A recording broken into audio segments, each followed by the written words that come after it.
ఎడారిలో సెలయేళ్ళు. ఆగస్ట్ 22వ తేదీ కొరకు వ్రాయబడిన ఈ భాగాన్ని మీకు చదివి వినిపిస్తున్నది సహోదరుడు పాల్ సుందరం. కడమ వారిలో కొందరు పలకల మీదను కొందరు వాడ చెక్కల మీదను పోవలననియు ఆజ్ఞాపించెను. ఈలాగు అందరూ తప్పించుకొని దరిచేరిరి.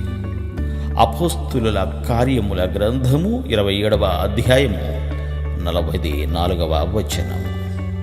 మానవ జీవిత కథలో విశ్వాసపు వెలుగు నీడలన్నీ పౌలు చేసిన ఈ తుది ప్రయాణపు జయాపజయాల్లో ప్రతిబింబిస్తుంటాయి.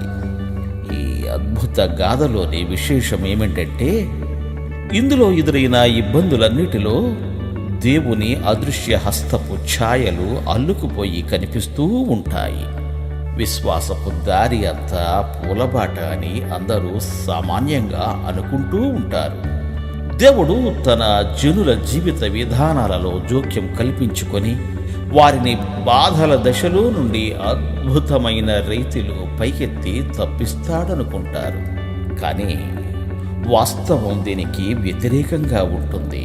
హేబేలు దగ్గర నుండి నిన్న మొన్నటి హతసాక్షి వరకు ఆ సాక్షి సమూహ మేఘమంతటిని పరిశీలించి చూస్తే వాళ్ళ జీవితాలు కష్టసుఖాల కాబడి కుండలే.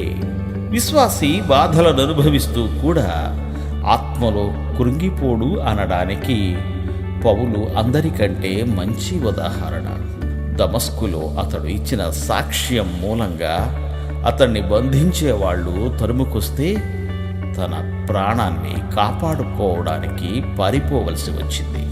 అయితే ఆ పరిశుద్ధుడైన అపోస్తులుణ్ణి శత్రువుల నుండి తప్పించడానికి అగ్నితో ఉరుములతో పరలోకపు రథాల సమూహం దిగిరాలేదు. అతన్ని బుట్టలో పెట్టి కిటికీలో గుండా దమస్కు గోడ క్రిందికి దించి పారిపోవడానికి అక్కడి విశ్వాసుల సహాయం చేయవలసి వచ్చింది. పాత బట్టలు వేసుకునే బుట్టలో కూరగాయల్లాగాను మురికి బట్టల్లాగాను ఆ క్రీస్తు సేవకుణ్ణి బుట్టలో పెట్టి కిటికీలో గుండా దించి లజ్జాకరమైన పరిస్థితిలో శత్రువుల ద్వేషాన్ని తప్పించుకునేందుకు పంపించేయాల్సి వచ్చింది. పౌలు ఒంటరిగా చీకటి కూపాల్లో నెలల తరబడి ఉన్నాడు. తాను ఆశతో ఎదురు చూసిన సమయాల గురించి, ఉపవాసాల గురించి, స్నేహితులు ఏకాకిని చేసి వెళ్ళిపోవడాలు, క్రూరమైన దెబ్బలు తినడము, వీటన్నిటి గురించి అతడు చెప్పాడు.